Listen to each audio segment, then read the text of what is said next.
anyị ghọta na anyị na-apụ ebe a ka anyị ghọta the significance of Igbo Day.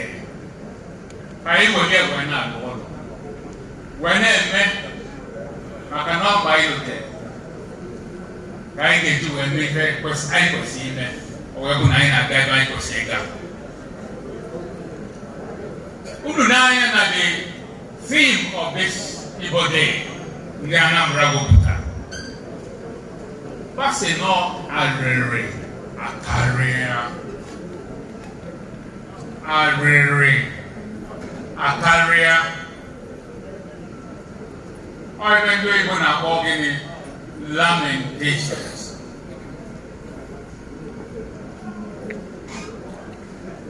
Ibe ọka m eji wee sị ka mmekene isiokwu maka ndị Igbo na-asị kedu nke bụ isiokwu. Mma akọrọ na akọ maka nwoke be anyị ụmụ nwoke be anyị a na-akpọ nwoke kenwegere n'Enugwu mesizie ibe na-eme nwoke kenwegere na ọ nara eje mitin ọ na-abụ mmadụ na-ejebesie mitin nwoke kenwegere eje bedebe ofu ebe na ọ n'akụkụ mmadụ niile gwara na mitin n'Enugwu kwuo mana onye izizi ga-apụtasị na mitin nwoke kenwegere ya sị ya nwoke m ga-ekene nke bụ isiokwu ịgwazi ya nwoke kenwegere nke bụ isiokwu nwoke kenwegere ekulizie wee kọwazie ebe mere na mitin ndị be anyị wee kọwazie nwoke kenwegere kedu nke bụ isiokwu. Ibe bụ isiokwu enwere ife ọzọ na ọ na-asị na anyị edobe akwa ka anyị ebe na ndị be anyị tụrụ ilu si na agadi na ama nwaanyị daa nda ada na abụọ mee gịnị agụ ego bụ nakwa ọnụ.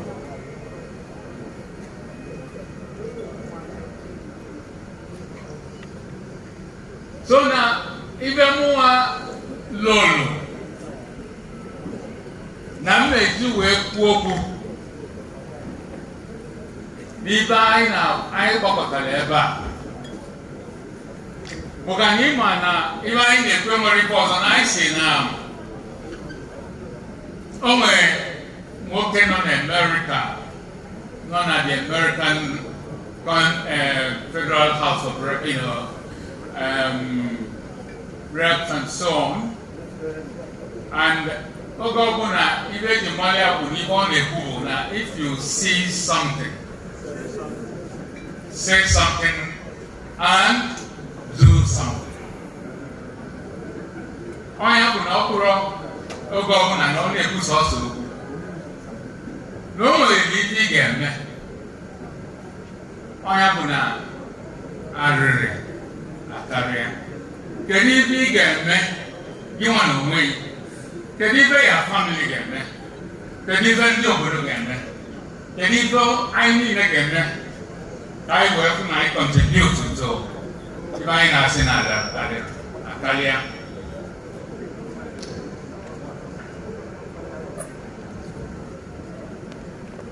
Mụa wee nesi anya wee sị na m ga-choose a topic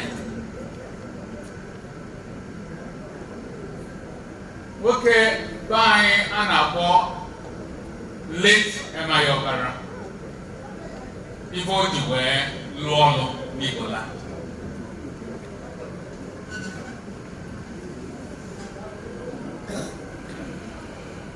Oge Emeaghi Ọkara nọ na gọọmenti, many of you may not remember,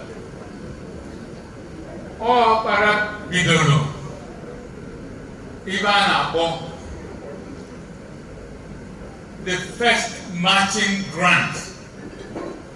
Akpọrọ yoga na obodo ọbụla na-alụ ọrụ ọfụma. Now the government was prepared inyefe a matching grant kapa wee nwee gịnị kapa wee lụọ ọrụ ha na-alụ wee lụpụta ọfụma. So Ọkara ghọtara na onye amara ebe mmiri nọ mama ya Adam ebe gịnị maka na Ọkara ghọtara na town unionism was a very fundamental. I tend to be very, very dry. Town unionism was a very important instrument that gave you a lot of people. Opara wakal no eba kandi Igbo bidoro when I can hear.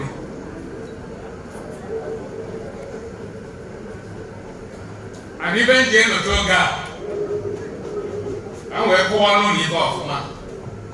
When I buy in Ubu, Oga in Lolo, eating Yoko, I buy in Ubu. Every person named Ubu, Toloto, I will make it. How would you help in Ubu? I used to remember this particular woman. Why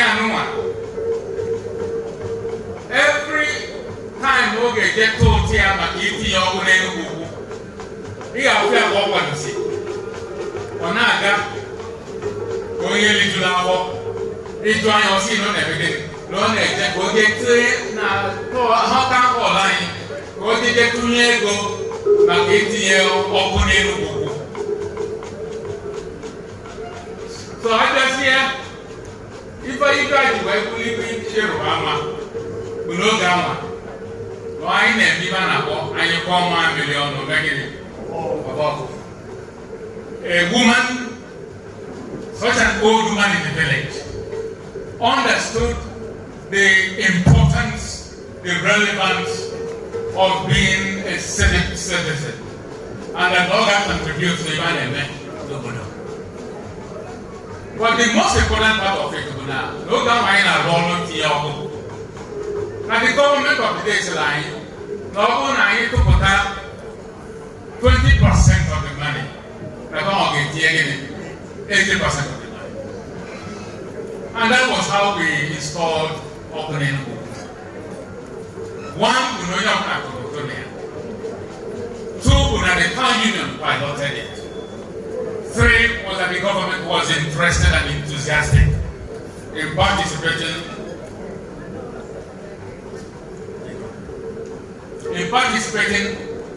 and moving with it. So, more basic, not in Caribbean game, Bukai will leave our yes, and you were made the keynote of the paper.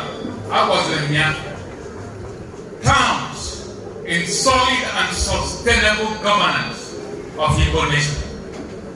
Towns in sustainable governance of Igbo nation. Now before Papa Nimia, ka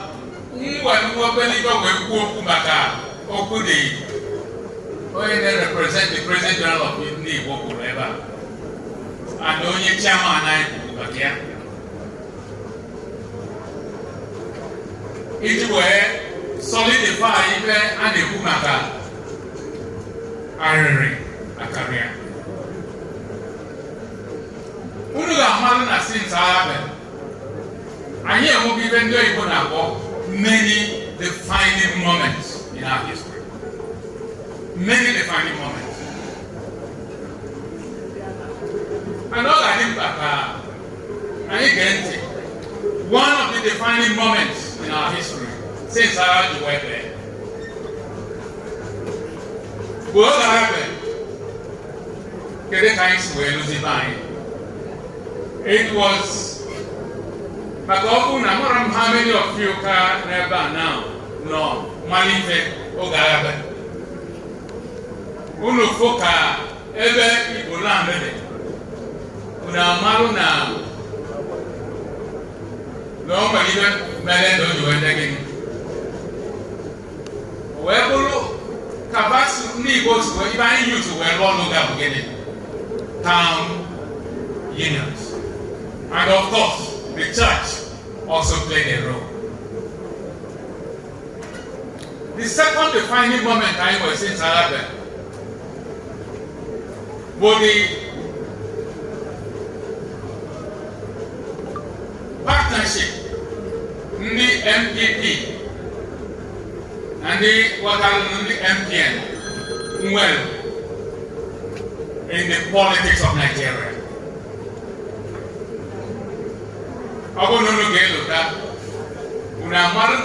That partnership between MPP and MPN. No one even in Nigeria.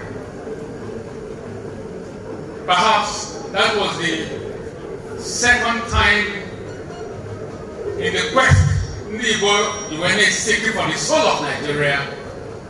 We came as a group to seek for the soul of Nigeria.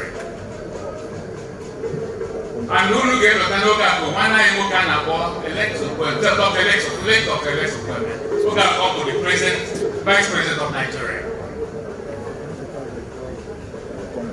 So it was a defining moment in our history. And the question is, what happened to that defining moment?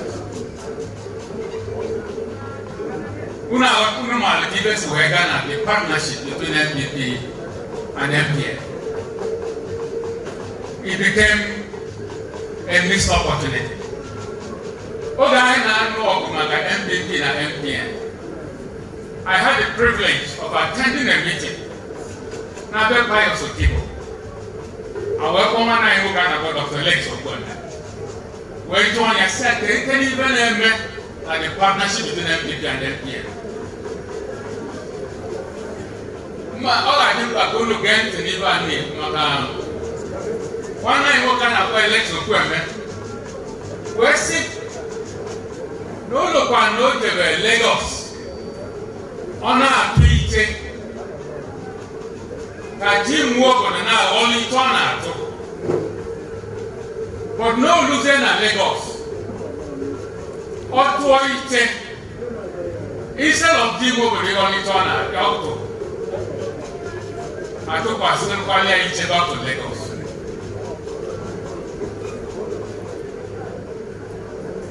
The rest is the history of that defining moment and the missed opportunity that it became. The third defining moment I will give for that.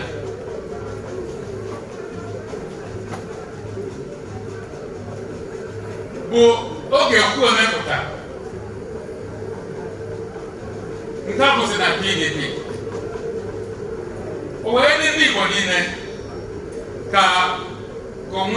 A window of opportunity that was being created once more. Again, it was a third defining moment in the history of Igbo nation. Unomali Femen and Jos. Unomali Suguemon. Unomali Femen Videmero. Agaram Gosmagin. So it became another a defining moment and another missed opportunity. The fourth defining moment I went. One night walking and a walk in Kemba, Newi. Natal, Nigeria. I'm wondering how many of you might live in Uganda. When I in the airport, but there's somewhere there. I don't know if when yesterday. Can now put an airport. Fine, what will Taliban amen? Where behind can be where to never emigrate and you went to Yanola.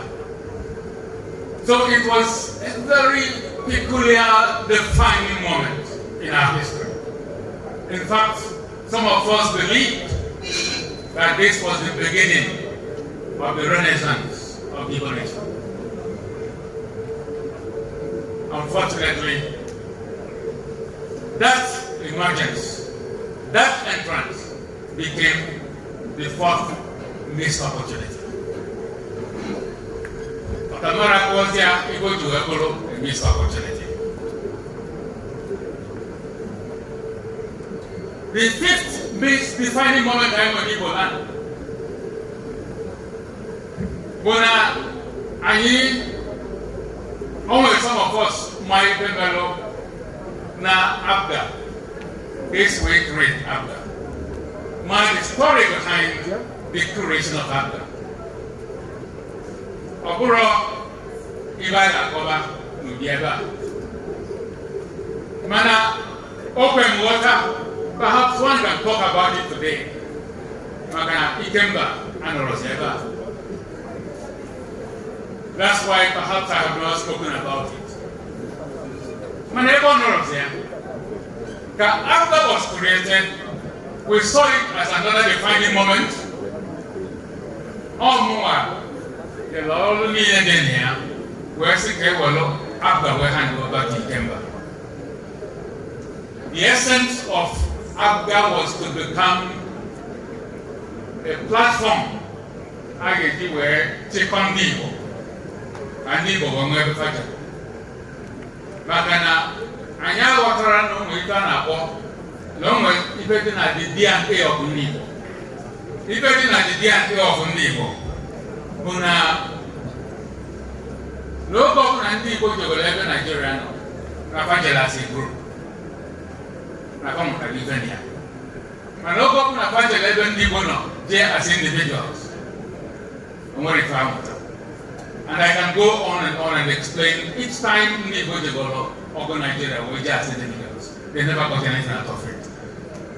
Now, Mazi Asikakomatia, the other defining moments and missed opportunities. Why I can to West news terms a solid and sustainable governance system. I get to wait to see a people. Why I put the topic of my paper, and I have done a very elaborate exercise in making sure that this paper is properly captured, is properly done, referenced, and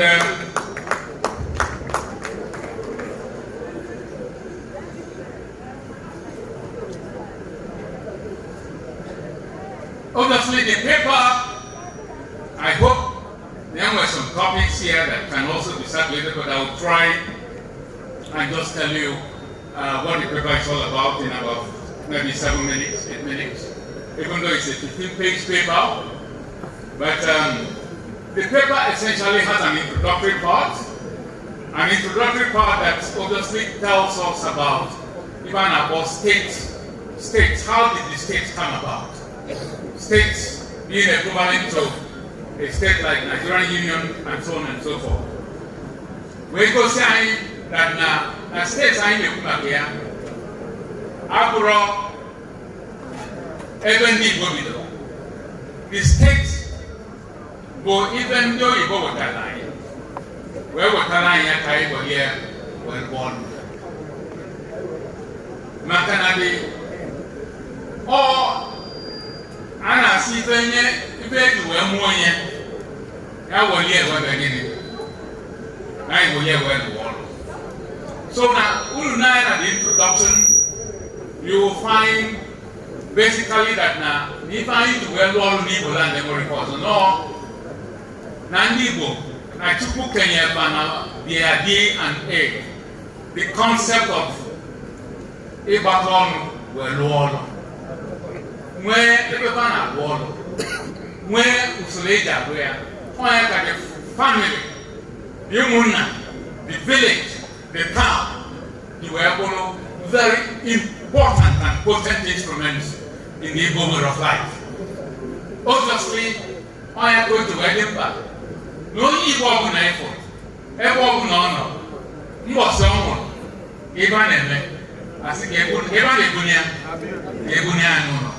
Also, Sunday, Igbo, Igafu, ever of honor, and Igbo Grego, and in Nigeria. Was Sibagin, Sibunana, and if a woman not rain a hand here, no again, non algono.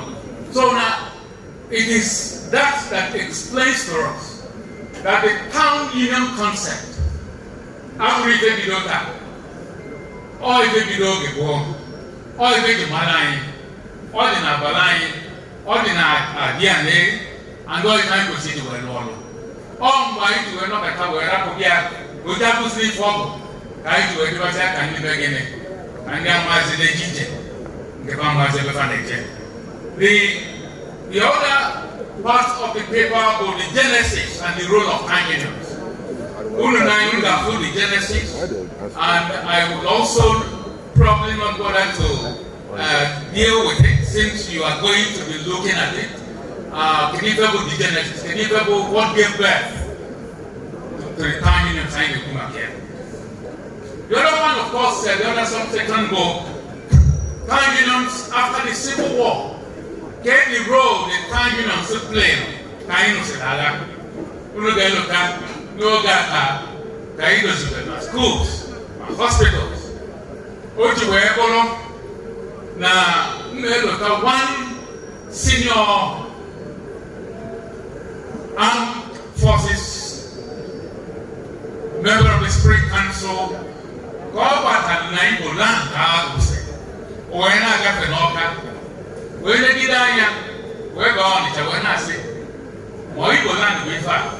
this was in 1970, late 70s. Most of these were done on the basis of Ndi Igbo through the town unions and of course the cooperation that the church gave to the support of the town unions. I also then dealt with the present state of town unions. Can you talk about the problem of the present state of town unions? The present state of town unions anyway today, why are we having problems in them? And the federal government of Nigeria creates even about 36 states, the federal government, 774 local governments, and so on. And imposed it on us in 1976. This local government system, part of Nigeria, part of Ndi Igbo. Not even the larger government.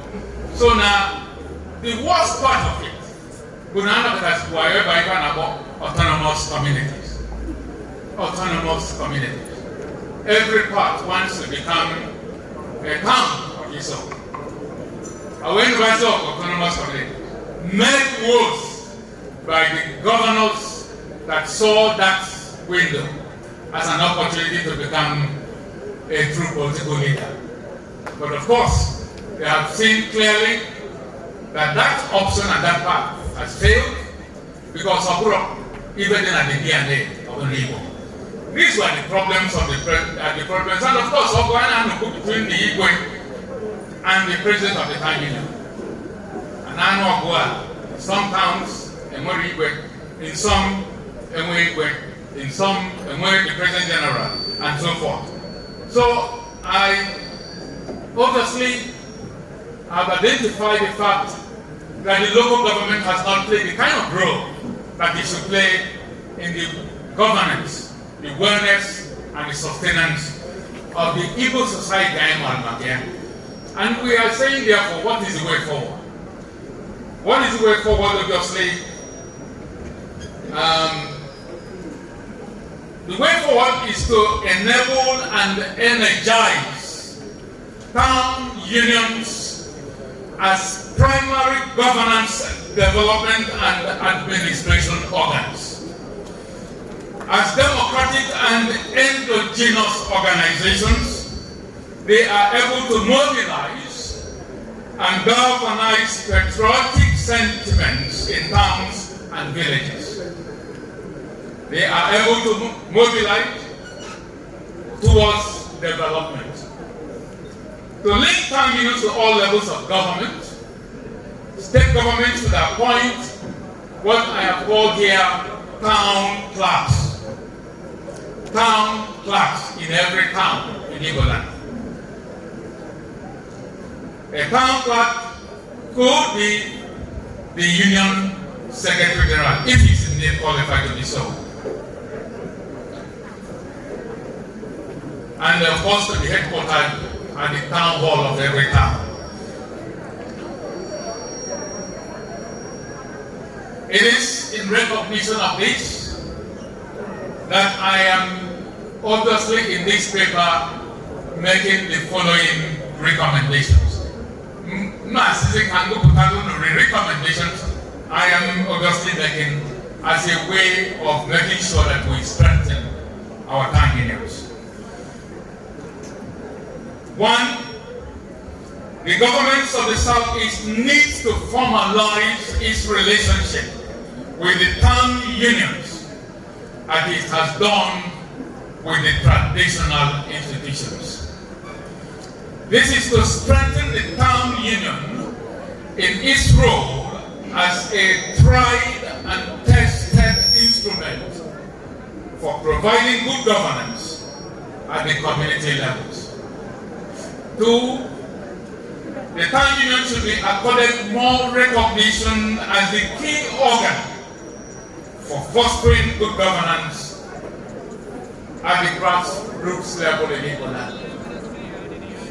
All governments of the Southeast, I believe, should institutionalize the office of the town clerk in every town union as a way to obviously mobilize the affairs that would have been done at the local government level at the town level. And this will help us to make sure that if we need to collect a PVC, we can walk into the town hall and collect a PVC, rather than walking around and looking for a local government headquarters that seem not to be operational and responsive and impactful to the needs of the people. All town unions in close cooperation with churches in the town to set up adult education schools to be supported by governments and their grants. Every town in the Southeast should develop a democratically engineered constitution which shall encapsulate the Eze institutional constitution.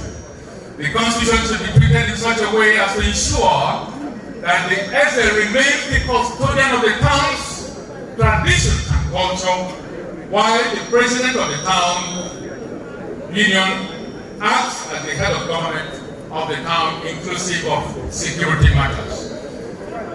The constitution should be worked in such a way as to allow the relationship between the Eze or Igwe and town union president to be similar to that of the British monarch and the Prime Minister.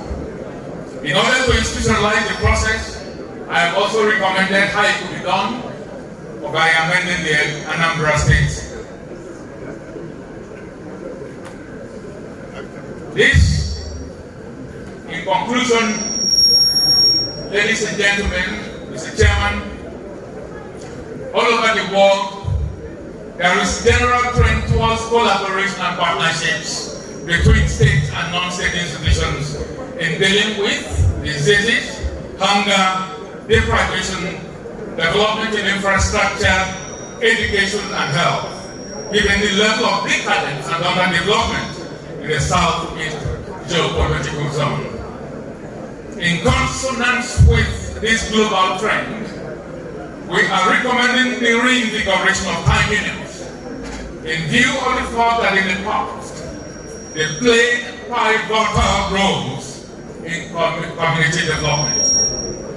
They are the grassroots institutions which we should reinforce, re-engineer to be the agents of political and economic change in our time.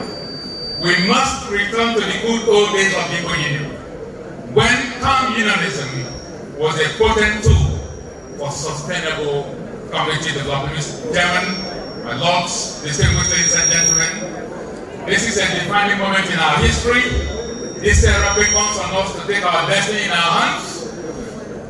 Oganirai, Yainaka, Ariri, Akaria. But we must individually and collectively play a role towards the realization of this objective. I thank you.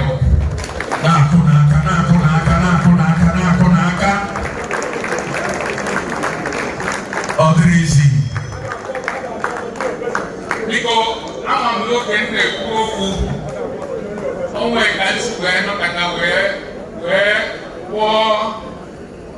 a very distinguished Igbo of Oka, a very close friend of mine, a man I have had so many things to do together with, Dr. Gibson Eze.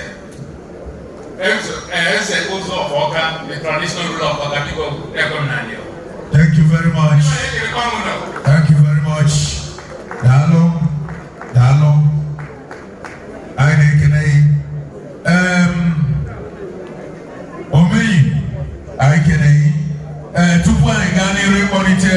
Chief Okonkwo, I recognize the chairman of today's occasion, but I got Nachigazo Nanke, Onye Nochilani and Kochilakia officially handing over back the leadership. I recognize the Chief Barrister Chede Amese, the owner of Amazon Estate. I recognize the barrister Opasi Ono, National Youth Leader, Ohaneze Ndi Igbo, Youth Wing. Yeah, Sachido Obidewu, back to you. By Queen.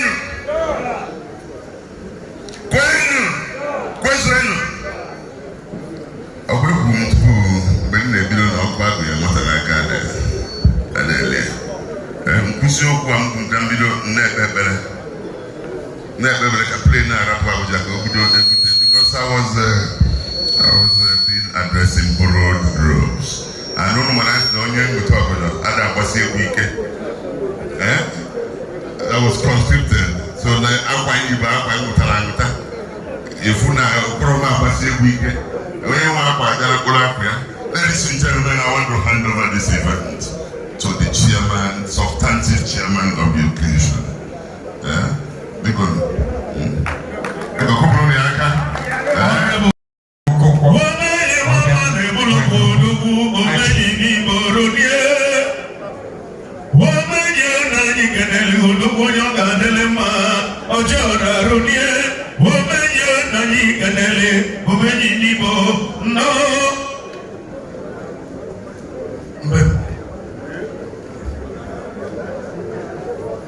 Ohaneze Ndi Igbo ekele m Igbo kwe because I rest on the existing protocol. Mana mmewefu okwu ekele Ndi Igwe, kele chairman anyị, kele the guest speaker, kele Ojele Igbo, kele Onyeisi Ohaneze Nigeria. Ana m awụ arụ n'afọ ma ọ wụọ ka m kwuo okwu n'ime Engineer Chris Okoye kwu. Naghị alacha ụlọ ọnụ ka nlacha anya ọkpa.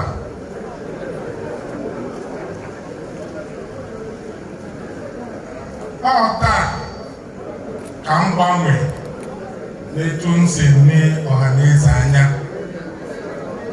Ana m ene Ohaneze anya ka ndị eyi ezigbo okpu, yie ezigbo akwa ndị Igbo, tee egwu ndị Igbo, fụta,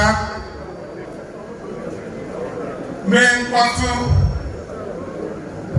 mana amara m na ha na-eche uche etu m si chọpụta taa.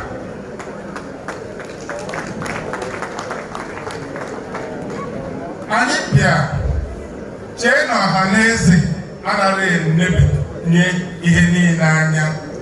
Ọ ihe anyị ji bido Igbo niile sị ka anyị nyere ha aka, na anyị na ndị ugwu, na anyị na ndị Yoruba, na anyị na ndị mba mmiri,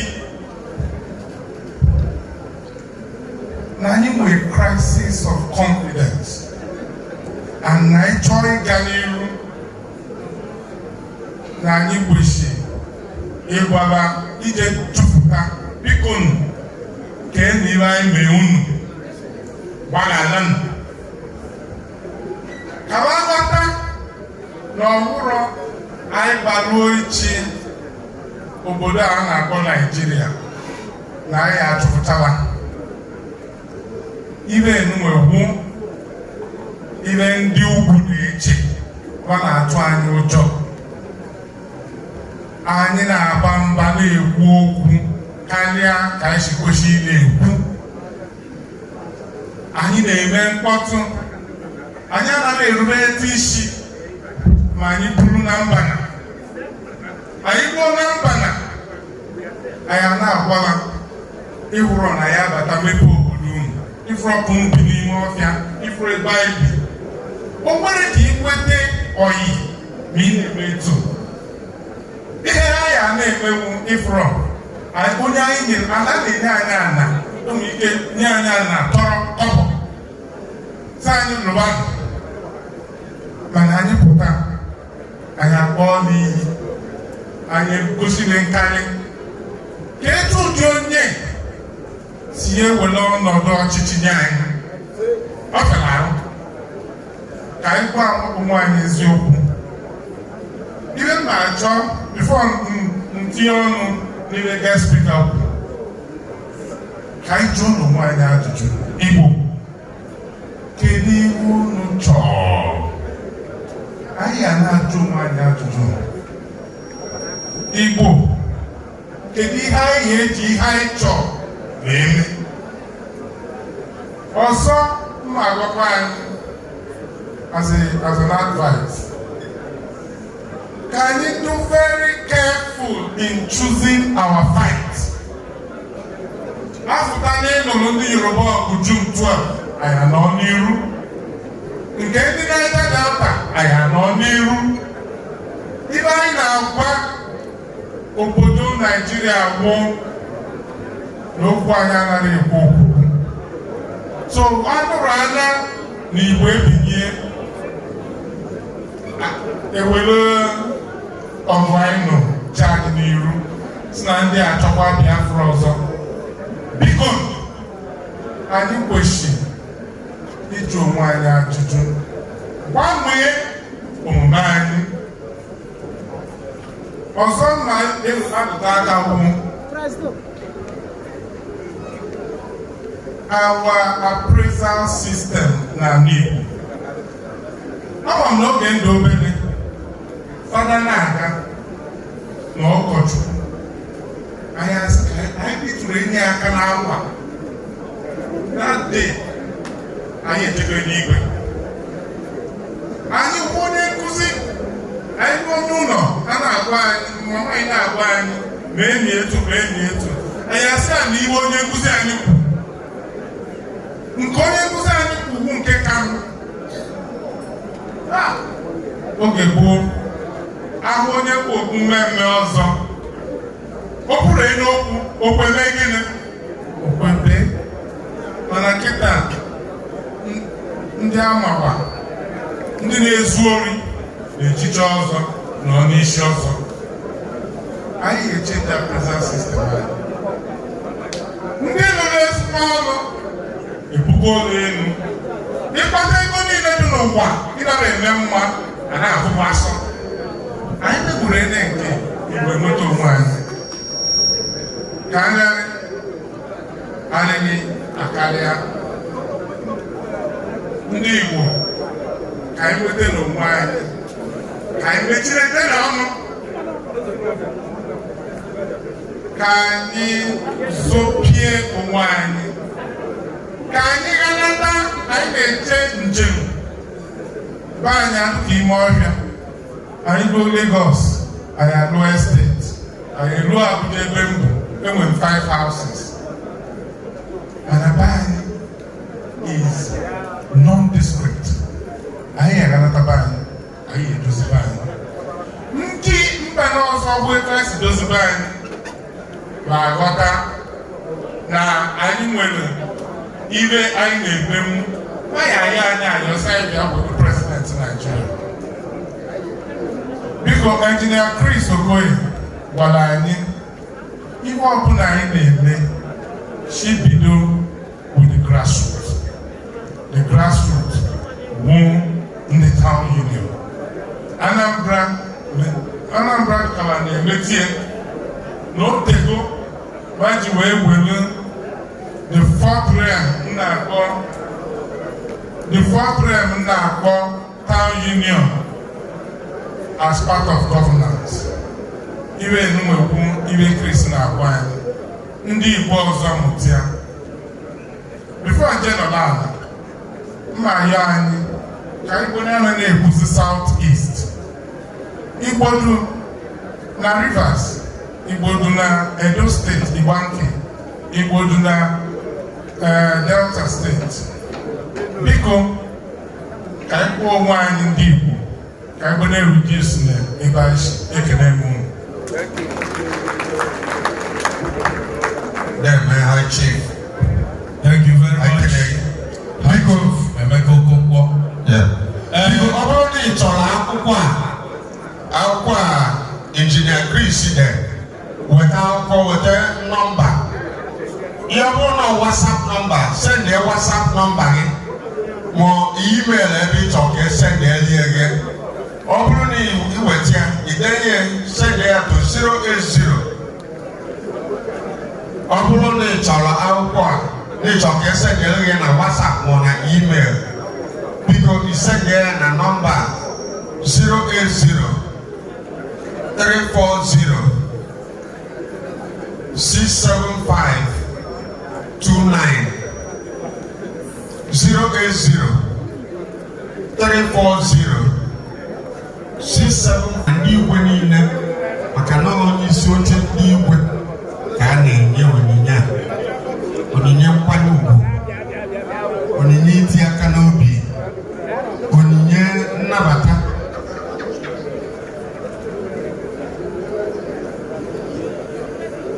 Thank you.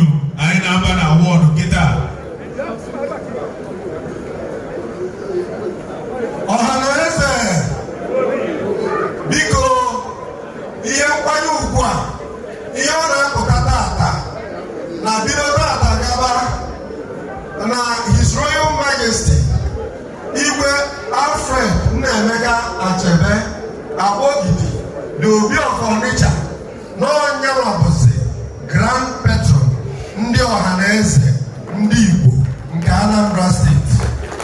Anyị si ebe a pụọ, anyị ga-eje rịpọtụ ndị national na ebe anyị jidobe all the national ga-eframe this award wee welie bunatakwa mana tata anyị ga-aha ndigodi over o wee ebe ike anyị bụ nwee ebe ọ gafere agafe. Onye ga-present the award bụ the chairman, His Excellency Chief Val Nneto Ozigbo afọ otu ekemenata gbọrọ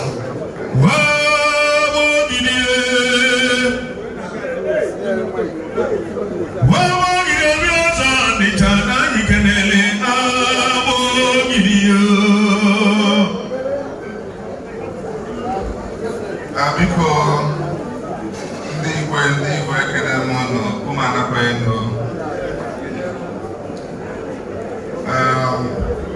ọ nnukwute obi aṅụrị ịbụ onye na-eprezent nnukwute awọd nnukwute ọkwa nke a na-ewetalu nne anyị na ndị ezigbote nwoke Agbogidi, His Majesty Igwe Alfred Nnaemeka Achebe Obi of Onitsha. Awụtelu m na ọbịa nwụrụ ama m na ihe chi erika wee sị ewelu aha ndị Ohaneze Ndị Igbo worldwide nke Anambra State Chapter wee welu nnukwute ugwu nka wee kwanyere azụ onye ga-abụzi our Grand Patron. I will say the award is Igwe. Biko ọgbakọ onye chọrọ ificha igwe oche nwekwara ike ificha n'oge a. Mgbe ihe ficharụ Agbogidi oche.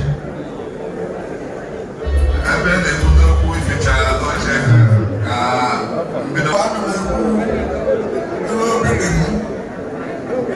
Nnata award ejebe chairman anyị Traditional Rulers Council Agbogidi ka nnapụtali anya. Ana m ekwe nkwa na awọdụ enyelie ga-abụ nrụsi ọrụ ike. Anyị niile na-eje Ohaneze elekshọn a na-eme anyị na-eso eke ya bụ na ana m ekwe nkwa na awọdụ enyelie ga-eme ka ọ rụsie ọrụ ike karịa ka ọ na-arụbu arụ. Deje, oge n'ọbụnọ anyị ga-arịta ya kwa back.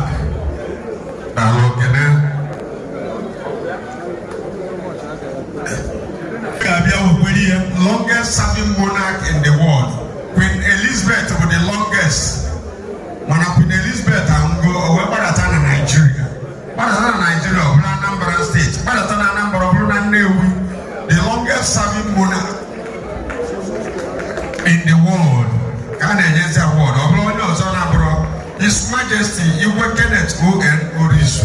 Orizu Keto, Onogo 54 years on the throne. Bolo Onogo on the 97 years old. Mano kana ije, kana fozo, kana edeleta, kana guapo. Na sign the check. Name ihe niile. Bolo nyawa bo Petro. Ndi Igwe niile na Anambra State. Igwe si n'ifite na apụtara ka ọ bịa Natalia Award ya. The longest serving monarch in the world.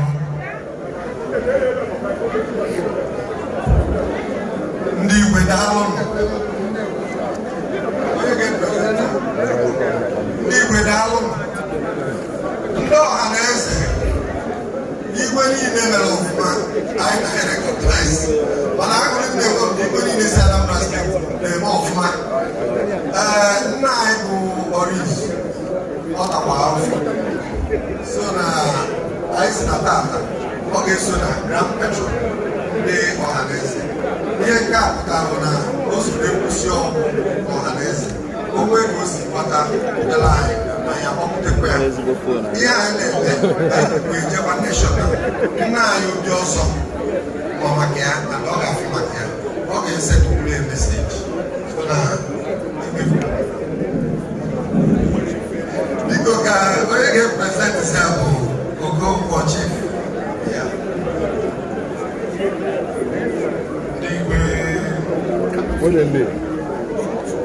N'aha Ohaneze Ndi Igbo Anambra State Chapter ka njenye His Majesty Igwe Kenneth O.N. Orizu III award a ndị Ohaneze Anambra si na ọ ya awụ Grand Patron. Biko kupu n'aka na-enye unu award a mmeji afa ezinụlọ m nye ndị Ohaneze 250,000 bụ ịkwado na-enyere Igwe Orizu award a.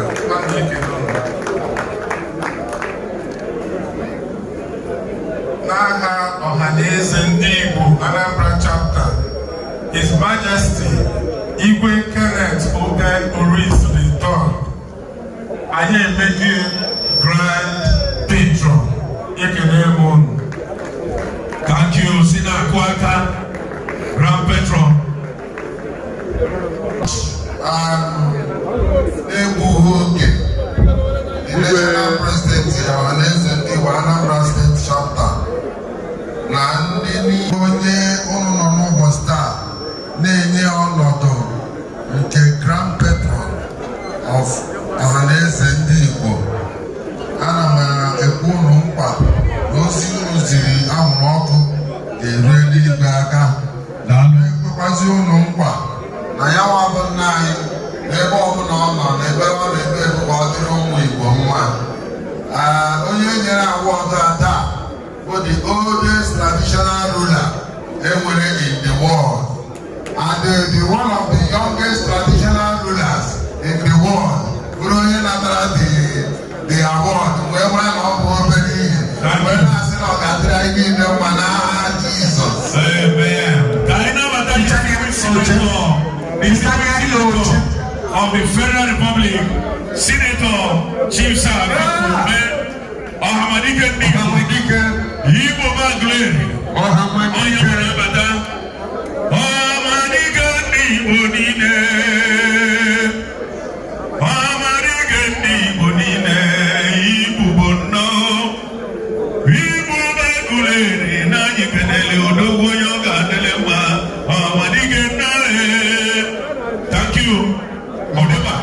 Maka na ejizi m okwu ejiro maka okwu ya maazị nna ya. Biko anyị na-egosi na nkesa Emeka Ọfọkịta Ndị Nnewi nọkwa n'ebe a. Kedu ihe ụlọ anyị efichala nọ highest monarch na anyị efichaghị oche? Nnewi nọkwa n'ebe a. Ndị Igbo nọkwa n'ebe a.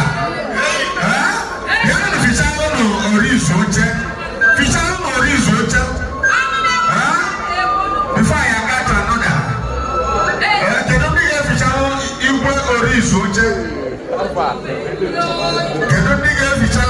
the longest serving monarch in the world.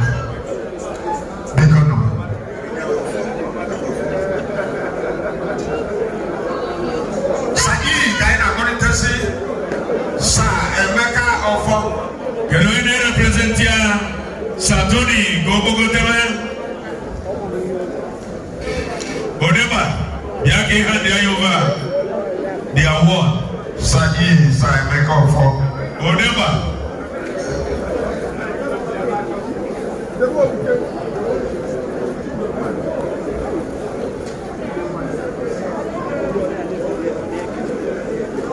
yeah, we're here beside. Where is Ohaneze biko unu mara Ohaneze na-enye award mana mgbe ọbụla anyị wepụtara enye ịmana ihe a siri ike award a na-agatụ nnukwute nwanne anyị nwoke maka ndụ ọ na-azọ n'Afrịka niile na Naịjirịa niile na ala Igbo niile bụ Chief Sir Emeka Ọfọ Mabolulu ego no spending in dollars for the eradication of polio in Africa, in Nigeria. I will say that na I got where I may go away Melonaga, Nango on so. So that can I work with our order. I will not policy engineer Chris Ka Oweke Zewana Muka Ozia. Because I need to Ndi Ohaneze Ndi Anambra State, one of the chapters. When I say Dalo Sir Emeka Ofo for enormous contributions to the eradication of polio in Nigeria by Ohaneze Ndi Igbo World Anambra State chapter on this 30th September 2022. Thank you, thank you very much. Thank you very much. I need a Jason and care chief. Okay. Ohaneze kwel ga prona award ga nya ife maka na ụkwara nke a dị ọsịsa nke ebe a tawa ya sịkwa nke Ohaneze na Abuja branch na ifuru ji wee nye ya awọdụ a gosi ife gbasara arụ ike wee na-ekwu okwu site n'afọ foundation bụ ife gbasara health anyị na-afụ n'ebe ahụ ebe si Emeka Ọfọ bụ the founder si enye aka nke a bụ nke unu fụrụ anya na-anụ na ntị ego na o tinyere ife gbasara ife na ọya tụrụ ọkpa okpori rọkwụsị n'ụwa niile abịazie maka na-esi ụlọ wee dịkwa wekwa n'ilo aka anyị na-enye to the foundation nke ọ bụ the founder ife gbasara arụ ike dị nne ọ bụrụ nke ntị oge COVID-19 bidoro foundation anyị nyere nnukwu ọgwụ niile dị iche iche ife gbasara ya arụ ike ma special mask a na-eyi anyị nyere Anambra State University Hospital dịkwa Anambra University Hospital the orthopedic and all the other the aspect of health every week anyị na-enye ndị mmadụ ịfụ maka arụ ike na foundation anyị na-abịadịkwa na ebe dị iche iche ife gbasara arụ ike nke a bụ nke nwere ọ na-afụkwa maka ọkụkwa ndị onye na scholarship akwụkwọ ka fa chie zụọ ife gbasara anya maka glaucoma very serious eye problem. So anụrụ ife national president representing ọchịchara anya national president na a na-enyere Ohaneze aka ide anyị ghọtara ife gbasara Ohaneze na ọ bụrụ jọsi ịza afa uche van dị fa ọ ga-enwekwu ogologo obere ife ka m ga-amalite communication EDC ka onye na-afa etoke ga-enye Anambra State of Ohaneze. Thank you. Igbo mama nọ onye nchinya nzelu biko a na-asị na ihe mkpụrụ ya kwudere ya EDC na Sir Emeka Ọfọ Foundation ofu ya ga-eja anyị dịkwa n'ebe anyị ịdọnye ukwu iji wee na-ekwukwa na ihe a na-eme ebe a dị anyị mma. Emeka Ọfọ bụ onye anyị nwere ihe gbasara ndị Igbo na ọdịmma ndị Igbo na ama ọgụ n'obi. So o zitere anyị si ka anyị bịa nọnyere ọhaneze ndị Igbo n'ihe a na-eme taa, wee nyekwa anyị nwa obere envelope cheki dị n'ime ya, check of 2 million si na ya ji na-akwado 2 million naira. Ndewo. Biko kedu onye ga-abịa n'ọrụ ife abụrọ chek bịa n'ụdịba na-ata n'ego na-ata n'ego n'abalị na-arụ ọrụ kwụ okwu ego na Emeka Ọfọ Foundation. Anyị ga-eji 100,000 wee kwado award enyere workers founder management of chef bụ onye isi ọhaneze na-ekwusigo ga-abịa ọfịs anyị enye eji chek. Thank you. Thank you. And 2.2 million. 2.2 million. And then the distinguished senator, one of the youngest contestants, Ofonyi Igbo na-ekwuchitere Igbo, Ofonyi Igbo na-emeli Igbo, Ofonyi Igbo lụwara ọrụ afọ na ọlụrụ ọrụ, Ofonyi Igbo na-agba okwu ya na-agbawa, ofu onye na-ekwuchitere ndị Igbo, ọnụ na-ekwulu ndị Igbo.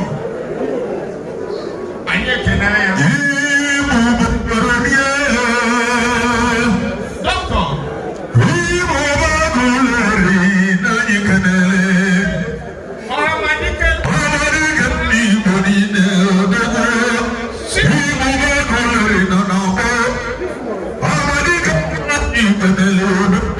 Dọkịta Ọhamadike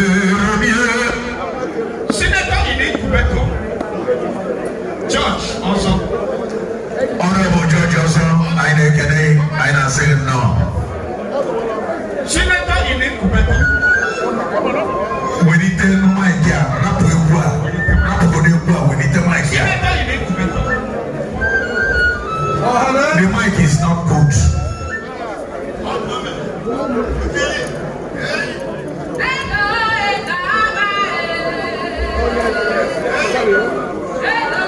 Ohaneze dịka isi wee kwu ọhaneze adịghị abụọ, ọ na-esiri anyị ike, mana onye ọbụla ụlụfụ ọhaneze si daalụ n'ime ka onye fụ ya nwee n'aka anyị ga-eki ya ndị ọzọ si ọ na-esiri anyị ike. Onweghị onye ụlọ ọhaneze gị abụọ sisi ọdịsie Ọhamadike. I didn't tell in on a Senate for only 18 months. I went in a year. Now all the communities in the Central Senatorial District, they have 58 communities. In that 58 communities, your projects forever. Marobra Sokaka in a boom, Oku na Senate, all of Ndi Igbo, Mweba. Na anyị nụrụ ebe a ọnya ka ọhaneze na-esi wee sị na taa na anyị ga-asị gị daalụ ka anyị gbaa gị ume. Anyị gbakwa nke ị na-apụ kịta anyị fụrụ na Jos akwa agha ebe anyị gbakwa mfa jisi ike si kwaba gị na Chi Valentine gbara akwa unu si kwaba apụkata ihe a akwaba unu asụrụ in Jesus name. Anyị na-ayọzi the chairman go present award I can get with your prayer to the nation. thank you very much. Because never can make an also.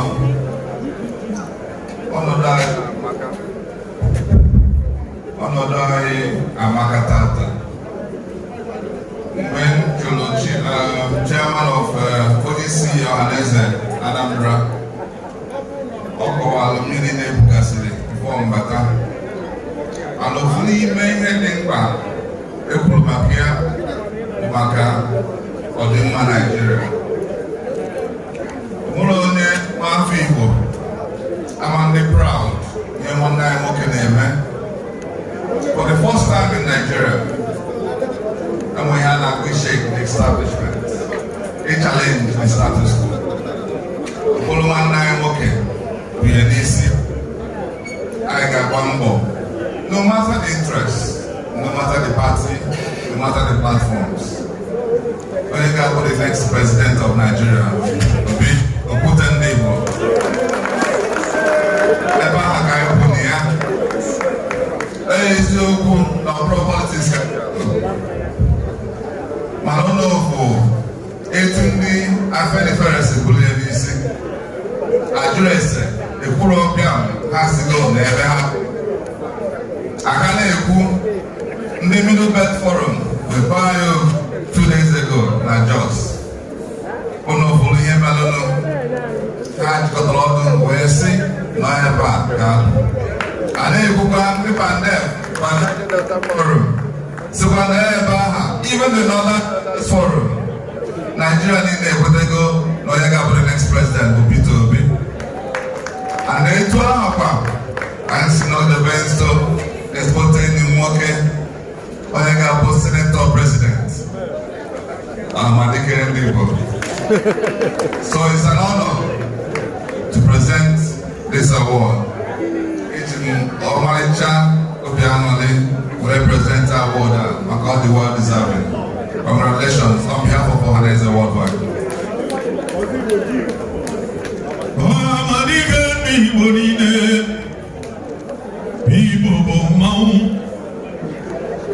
Okwute ndị Igbo niile, okwute ka anyị na-ekwu okwu, okwute ngịghachi Naịjirịa niile, okwute ndị Igbo ọnụ elu.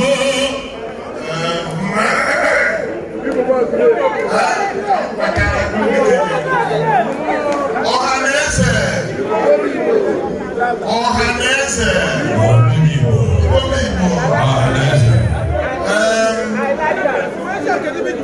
Oge m gafere, ndị mmadụ agbara n'ọnụ ha gafere. Maka okpokorogo agbadago wee tinyezie obi tati dere anyị si na ọyụ nkuzi maka na obedient. Ọ bụrụ okpokorogo ka m ji were bata ebe a, ndị nọ n'ụzọ ya oge nga maka amaghị ama ma n'ife ka nte napụta n'ọnụ mwesi ka anyị soro na-eme ngosi ebe a na-eje na ebe a nọ. Ọ bụ ndị ekuzi okwu Peter Obi Tati 2023 Obi for President. Ọ ya ka ndị ejezi ebe niile mbọsị eyi eme ihe ọzọ nke ugbere na-adị na ya adịkwa elu kịta a nọ n'ọrụ ndị nke ole gwara ya ma ha na-ejikwa nke ahụ a na-ama ma enwe emergency ewepụta m ya. Tata bụ Igbo Day ụwa niile na ka anyị ji gbakọ o were bịa ndị Igbo wee gbakọ na-eme ncheta mgbe eji eme ụbọchị ndị Igbo pụtara onwe ha wee na-emere dị iche iche. Nke arọrụ ma amaka arọrụ ma arọ 2012. Tata bụ ọnwa nke ikpeazụ, ụbọchị nke ikpeazụ ọnwa itoolu na-abara 30 n'ọnwa nke itoolu. Tata mara mma, eji m obi aṅụrị na-anabata onyinye ndị Ohaneze nyere m iji wee sị ọrụ na-arụ ndị Igbo dị mma. Otu a nọ ebe a ife dị m mkpa bụ ọdịmma ndị Igbo ụwa niile. Igbo kuru ume agụwa ndị bụ ndị mkpa na Naịjirịa gụnye ndị Igbo. Agụwa a na-agụnye anyị ekewa oke kepụrụ anyị tikepụrụ akụ nkwara nna somara ọbịa. Anyị nọ ndị Igbo nọ na Naịjirịa bụrụ ndị Chineke gọziri agọzi, ndị na-agba mbọ, ndị na-eweta ọganihu obodo a na-akpọ Naịjirịa. O wee bụ na ka Chineke si wee nwee mmasị nke ya, o wee nụwa aka oge dị ugbu a na onye Igbo ga-achị Naịjirịa. na-adị afịa ibe a na-afịa ebe niile dị na Naịjirịa ọ ndị Igbo na-eme ya ọ Chineke rụrụ aka ndị Naịjirịa wee na-eso onye ga-eweta ọganihu na Naịjirịa na ọdịmma mmadụ niile asịkwa m kwuo na nkebe zuru nne m maka oge ebidoro dịka onye Igbo ama-esokọ prezident anyị na-eti mkpu na-agbagharị wee sị kedu ibe na-emeziri ọmụma Nweke dọrọ amara ka agụba dọrọ adọrọ nkọ na-emekịta Chineke wee ji aka ya wee seghe ụzọ mepee dị mkpa anyị ji enye ma wee zọpụ mgbe anyị na-emesiri na-aga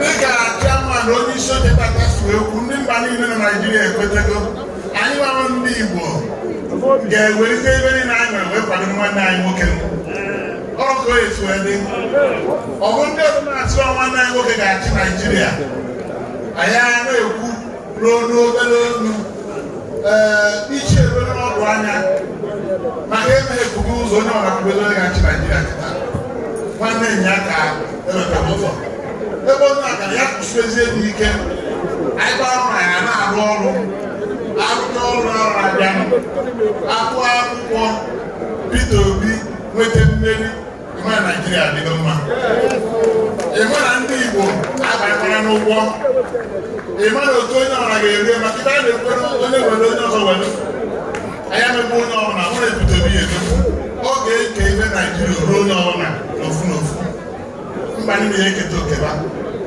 mụnwa rụzi akwụkwọ n'ebe ahụ na-eweliri aka elu ibe njibere fụta abụrụ na m na-eje ka ndị ketara nke m ga-eti n'akpa ka ndị ebe ahụ na-enye anya esi eke ibe ọ bụrụ na nke ndị Igbo adịrị ya ewenye maka egosi na nke ndị anya dị ya ibe a na-enwe sinetọ na-enwe ndị na-eje Abuja abụrụ maka ịbịa kpọwa ụzọ ibe ya na-ebupụ obodo n'oge ebe ahụ na-ekwu okwu na sineti okwu ka a na-ekwu ebe ahụ onwe ebe a na-ekwu maka ọdịmma Naịjirịa onye unu sigara ewenye aka chọrọ na-ekwu ya onwe nke na-emegide ụmụnne gị na ụmụnna gị wenye aka si n'ikwerọ ọjọọ na-eje Abuja eme wee na-asị na ụmụ ama ogologo akwụ ọkọ ụnụ gara ahụ ugwu ama m gara akwụ ọtọ Tuesday Wednesday Thursday abalị taa ka ndị sineti ji arụ ọrụ ụnụ gara ahụ ka nkwụ ọtọ na plenarị na-ewetụrụ n'aka na-ekwu otu ozi adịrụ na mma etu ozi adịrụ Naịjirịa dị na mma Igbo bụ ekele n'ụlọ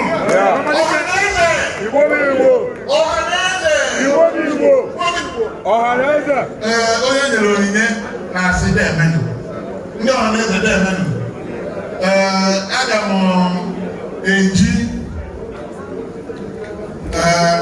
narị puku iri no puku narị ise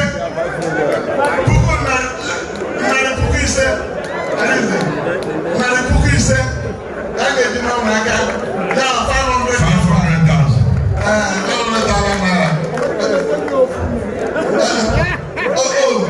ka mere nke ndị akwụrụ ego m na-eme ya kịta n'olu nke a ọ na-agwa gị ndị na-akọ m enye m onwere ka ụbọchị akpọ mmadụ enye ana m enye ọkwanụ mkpụrụ na-atụ tụjuo ite o nwere ga-awa akpọ ya abịa mana were sọsọ puku narị ise narị puku ise ị na-ata m ọnụ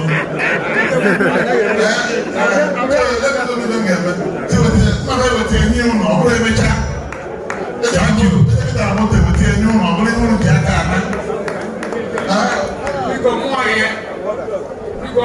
ga-etinye kwuli ya 100,000 na-akụ n'aka biko onye a tinyere 100,000 narị puku naira otu narị puku naira bụ injinia Chris Okoye bụ o nwere akwụkwọ na-ede maka ya maka mkpa ọgbagoro ndị Igbo na Naịjirịa onye na-abụ ọnọdụ okpuru ọrụ arụ ọrụ ndị kwụ ọtọ na-arụ ndị na-afụ ya ọ bụrụ na obodo Igbo atụ nọọsụ anya ntụ ọka ọ na-arụ behind the scene injinia Chris Okoye bụ ya bụ ofu onye n'ime ndị Igbo nwere na-echere ndị Igbo echiche ọma ọganihu ndị Igbo na ọbụla ka ọ ga-adịrị mma ọbụla ka ọ ga-adịrị nnukwu okwu n'ụmụnri Daruma Onyega Ide. Because Onyega Ambusi. Obuna Koze. George also. Ohaneze Ndi Igbo. Can you follow with the sum of 50,000 naira? Now, Konaka, Chief George also. Immediate past chairman. Hi, Chief George also. Oh, yes. Even children are back now. Tugu nine is reason. No, Tugu nine is reason. Where are you? Because I don't know. Thank you. What's the very people? Chief. And I'm not talking about for the ones who are there. Now, Thank you. Chief Valos. Anaba Nabiniano. Ganyima number Kodima. Ganyino number Kodima. Waka Mota Soludo. Talimamba Wanisoye. I now wanted to say Chief Obina Iyebu. George also. I Chief George also. Former. Nife basala ndi ntorobia na Anambra State. Wesi na fage enyi award. Aside ejule abulu klinkwie. Mwande semese. Mwande enyi. Aina monitor Chief Obinna Iyebu Gobogote. Onye ga-anọchi anya bụ Ikenna Iyebu. Onye Chimeleze. Onye ga-enye awọdụ abụ onye akwa onye ọ bụ na-etete chọrọ ịba oyeli.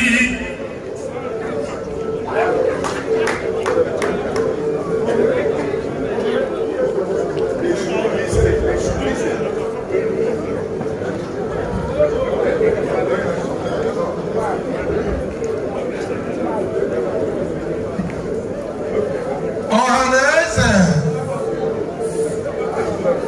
Biko onye akpọpụtara kịta ezigbota nwanne anyị nwoke na-eme ọgọ na-emesie ike oge gara aga ka ọ kpọpụta 300 youths wee kee agba 1 million. Emesikwa ndị na ya gụrụ akwụkwọ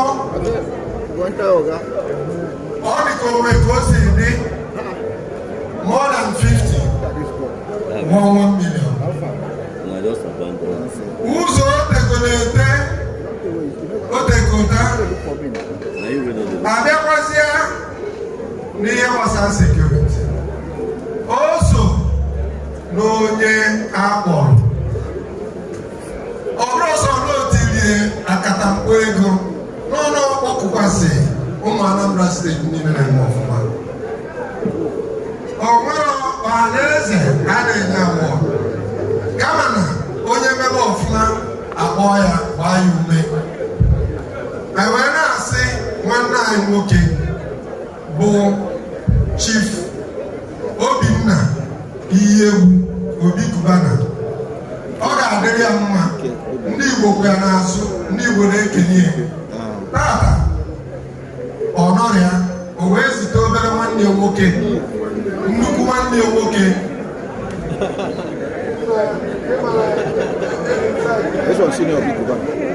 o wee bịa tata mbụ Ike Kubana ka ọ ga-anọchite. Ike Kubana bụ nyenwa bụ onye na-azọ ọkwa ije Federal House Idemili North and South. O ji afa ndị apụga were azụ ya. Ikenna nwanne nwoke anyị ma ọ doubt agụrụ na Dennis Memorial Grammar School. Ikenna gụrụ na Dennis Memorial Grammar School. Obinna gụrụ na Dennis Memorial Grammar School. Nwabufu Nwankwo gụrụ na Dennis Memorial Grammar School. Nna Nzewi gụrụ na Dennis Memorial Grammar School. Ọ kwụnụ skuul ịbụ aka enwe DMJs and others. Olukwe. O wee lọta o wee sị our motto show the light. and all like that, all the issue ever. One and one, all again, this one. I put Ogene, the National Vice President, Ohaneze Ndi Igbo, co-presented the award. Ike ụba na-anọchite anya ihe Ewopea that the president has said, this is my 26 years in Ohaneze, or 28 years. The most important thing, we don't encourage people because of Mutuhana. We don't give award because of number of parties. We encourage those who go down to the grassroots and lift up the young child. Because the Ifedinova, somewhere in Ifedinova, no know when I call him the 300, the cafe to have the dividend. That is the crime rate. Increasing the number of waiting people. So, only part of the natural body deserve bring one award on this. On this note, I present this award here. You see, David,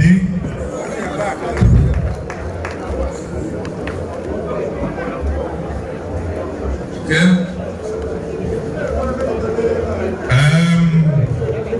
Honorable Gavazi Anyoku, speak.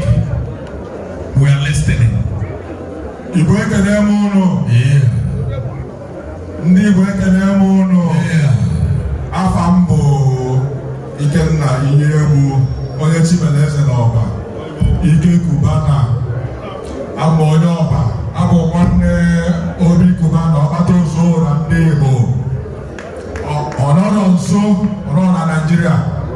Ewezi ka bịa wụtara ya awọdụ a.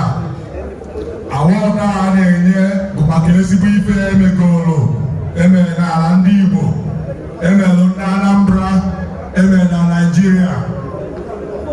Ezinụlọ anyị bụ ndị fụrụ nwaanyị n'anya, fụrụ ndị Igbo n'anya makarịa.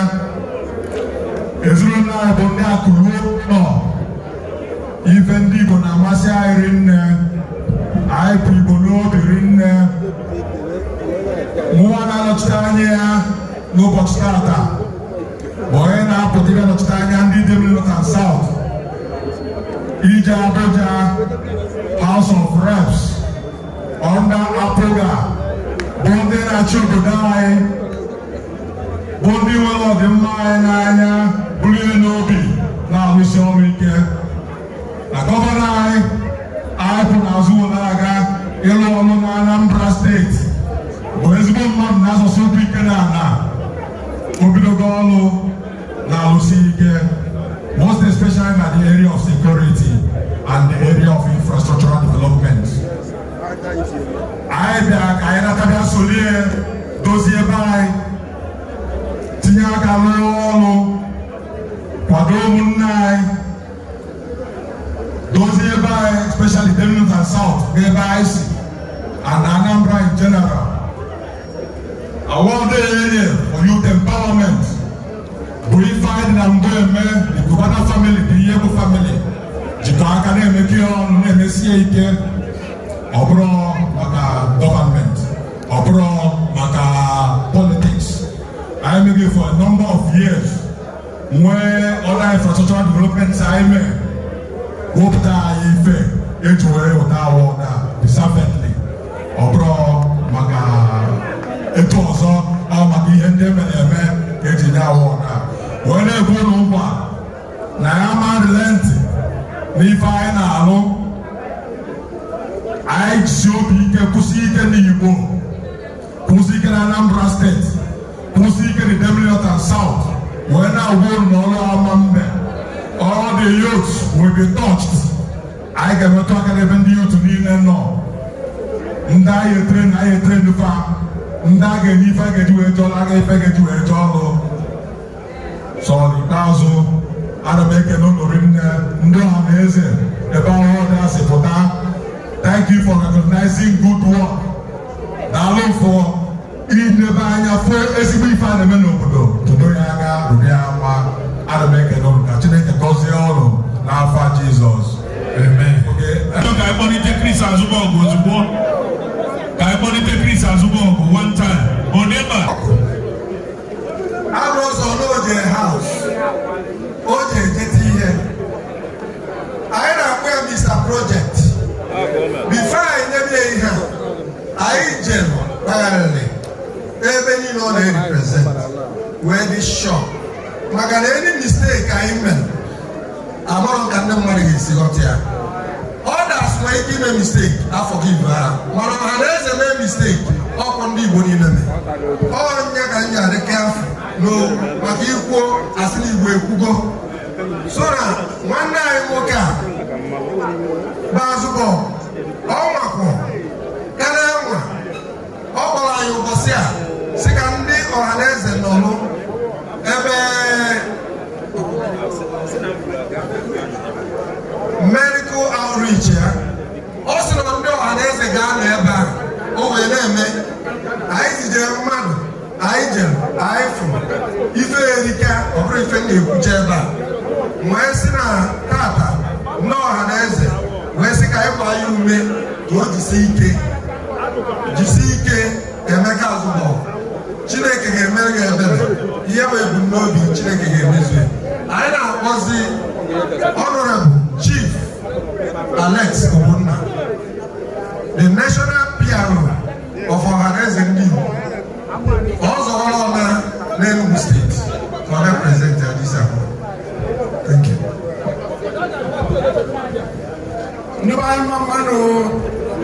Ohaneze ekene mụnụ. Anambra State ekene mụnụ. Ana m asịkwa na adịkwa a na-asị the light of the nation. Atụọrọ ya n'Igbo ọmụta ozi. So, President Anambra State Ohaneze Ndi Igbo ekene mụnụ n'Anambra. Biko, o si wee kọwara ụmụ National Public Secretary Ohaneze Ndi Igbo worldwide. Anọdụ m aka na Ohaneze. Ya na-eti chief a na-akwa ejekwa awọdụ very often. Ife anyị ga-enye awọdụ ọ dị ka inye mmadụ ike kene ya ekene na nke o mere eme si anyị jisikwa ike. Ihe a na-emeta ihe pụrụ iche. Aha ya na-atọkwu ụtọ Azụbọgụ. Ọ bụ na ebe ọ bụla ọ na-aga n'etiti ndị Ohaneze ya jisi ike na ise n'azụ. Na ihe a bụ ike jaa ike na nke e mere eme ejikwa ike ndị ọzọ ka ya eme. N'ebe ọ na-etinye aka na aka nchukwu ya n'echiche ihe ga-abụ echiche ọbịa ga-apụta ihe ọzọ a ga-ejekwe ikere Chineke na anyị ga-eto mma mma anyị bụ na Ohaneze ga-eso wee jee otu achịkwu ka ọ ga-esi wee mee n'aha nke Nna na nke Ọkpara na nke Mmụọ Nsọ. Ọ bụ ya bụ Ohaneze Ndị Igbo ọbụ ọdịsa ọzọ Anambra State na worldwide n'ihe jide ihe. Thank you very much. Congratulations. Thank you very much. Thank you. Honorable Peter Mosu, I can get away, no, we're not. I've got candidates. So, our up in the half an hour late. So, when you see, what's the more wagging? Oh, good. Everyone, and I get a juke, and then my juke, get whatever the mom will run here. Oh, where my jugo, Nani Canelli, or Dogoyoga, Delema, where you're Nani Canelli. Thank you. Yeah, what a long number. Ohaneze biko Elder Chris eruogo ụlọ Ogbuechi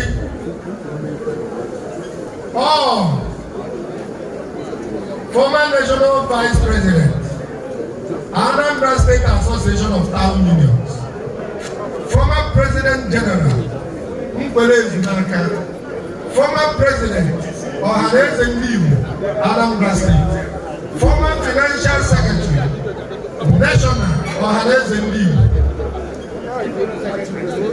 former Chief Press Secretary Ojiwo Old Anambra State. biko tata ọ masị ndị ọhaneze n'ihe niile a o megbu anyị wee sị ọ ga-abụ petro ọhaneze ndị Igbo ka o wee nwee ike na-akwaziri anyị onwe ka anyị si gafe ụzọ ka anyị nwee ike mpụgodu ndị ga-abata okwe ike na-agbazikwara ha yana tata nnukwu ụbọchị to us ịfụ na onye so dozie ọhaneze o wee ruo m aka na ha recognize ya chief eruomuno nwoke dị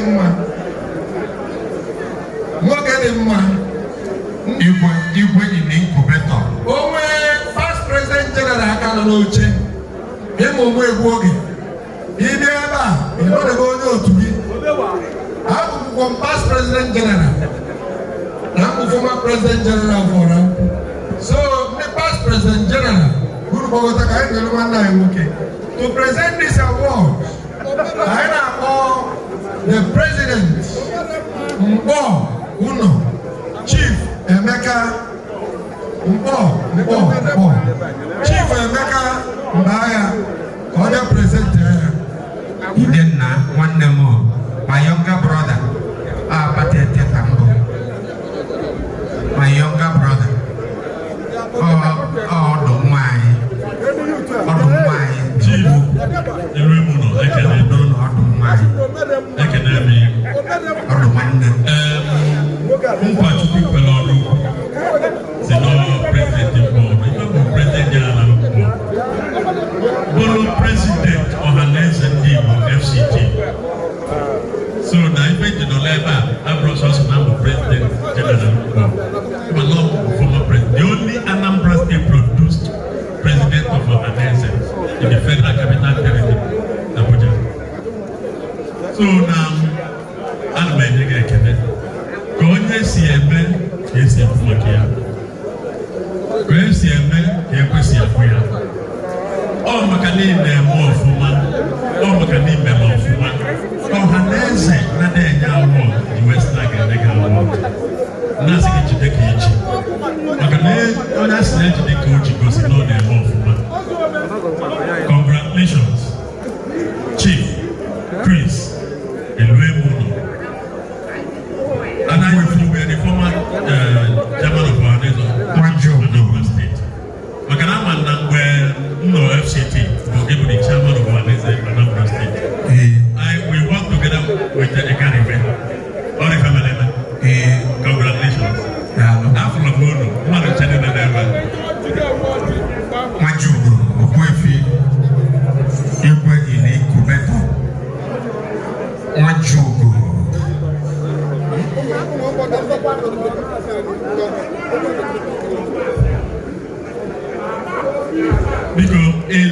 Because I presented this award, my national president emeritus, Afrobe, Amaneno then, the national PRO of Ohaneze, current, EGWS support. Never. Oh my God. Oh, never. Biko kewa bufo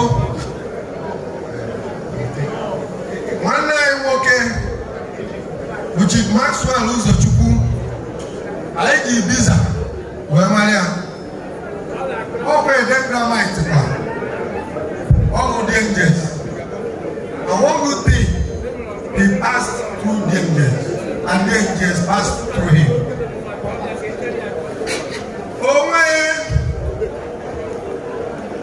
Ọgaranya mụ ikorobịa na-eme ọfụma aka ibiza bịa mana ọ na-eme mkpọtụ o wee rụọla anyị nnukwu ebe anyị na-enwe aṅụrị n'Ọka wee bịakwa ụbọchị a wee sị gọvanọ ya na nkwado ya ka a ghara akpọrọ ego a afọ maka mkpọ ya ogburu achụgharịba m wetakwa ụfọdụ mana onye o tinye o ji support the government of Anambra State. Mụnwa so we benefit on my junior. Ma Kojalun, invitation and Kariama. Tata, Ohaneze will say, Naga near Wado. Owario Omafro, Odata, Oje US. Try really nowhere, Odata. Mala, go sit at the gears where they are. Where's the one name? Okay. Where's the Comeba? Ochitania. Also, can also, the national piano, you got one of them. One night, can you why you make you open all before Ohaneze Ndi Igbo? Ohaneze na tree we will be.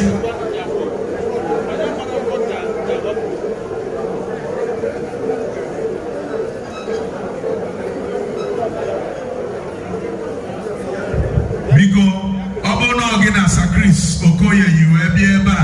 Biko biake ifu ya no ne nanya yi. Ebo drive ya, ebo UNC, ebo secretary ya. Sakris Okoye. Na choge ba biake ifu ya. Gasike na, gasike. Igbo mamano. Igbo mamano. Igbo mamano. Biko asna geki na ihe onye ọ na-eme na ọ dị mma.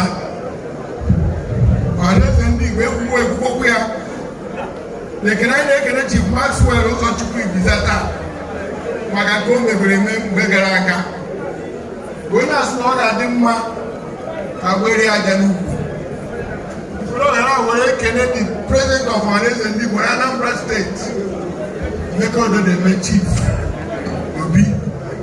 N'onwere anya eji ahụ na-ahụkata ndị a na-akwado obodo. O nwere anya eji ahụ ụzọ maka na o nwere ndị ọha ọgwụ emechaa ma ha mana o nwere anya na-achọpụta na ndị ahụ ndị na-eme ihe dị mma wee na-asị ka etoo ha. Ohaneze Anambra ana m ekene unu. Thank you. Ka m sikwu bifo na ọ bụrụ bụ ọmụta ozi Igbo nnara onye Enugwu mgbe ndị Enugwu ya hụ na Anambra taa amanụ ma ọ ga-ekweme. Ana m ekene unu wee na-asị na ozi eziri mbụ ka m nye gị ya. Ana ọzọ mmemme ka ị mara bụ na mmemme ka unu marụ bụ na ihe na ndị na-enyere awọdụ taa ọ bụ olu na-ekwuru ndị Ohaneze Ndi Igbo. M ga-eme ka ndị neshọnal marụ. M ga-eme ka prọfesọ Obi ọzọ eziokwu na onwe na-anọchite mana ọ ga-ahụ ebe dịlie na ndị abụrụ na-enwe ka obodo na-aga n'ihu. Mgbe a ga-ahụkwa ahụ unu na ya adịghị ọzọ anyị ga-eme a gara echetakwa na-echetakwa ahụ.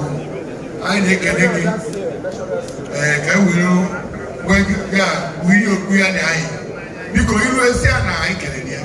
Thank you. Ya jiri ka o ji eme dị mma. Ihe ọ bụla o tinyere aka mme ka mmadụ na anyị ga-enye ya nkwado. This is awarded to Chief Maxwell Ụzọchukwu Ibizata. Today, as Entertainment Man of the Year, being 30th September 2022 in Jesus' name. Amen. Thank you very much. Thank you very much. Hello. Your microphone.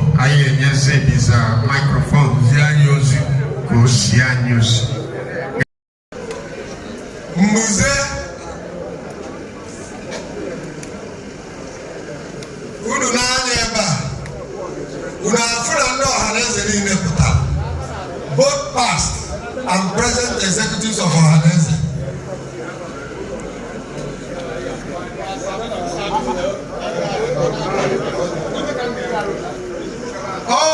Ihe onye na-eme ka ekweji akpụ ya na-eme anya ebe a mmadụ karịa ogere ya doing well.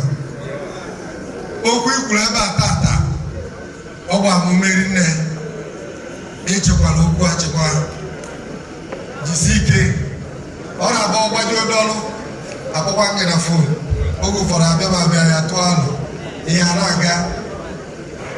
I'm very happy na tata na Ohaneze Ndi Igbo na-eme their patron, one of their patrons. Wee sị jisi ike ile anya ifu ndị akpọ gị na ha Obi of Onitsha, Igwe Nnewi, Senator Victor Ume na nke nwa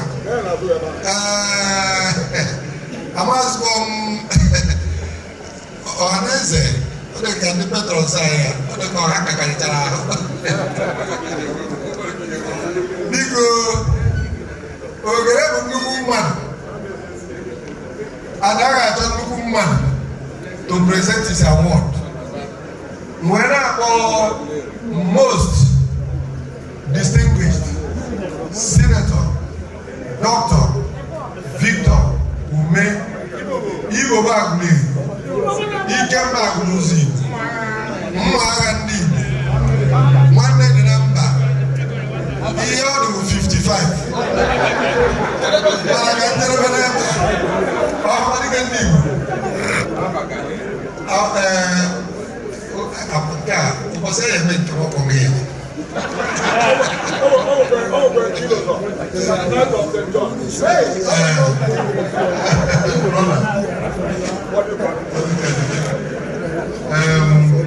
Ohaneze Ohaneze Igbo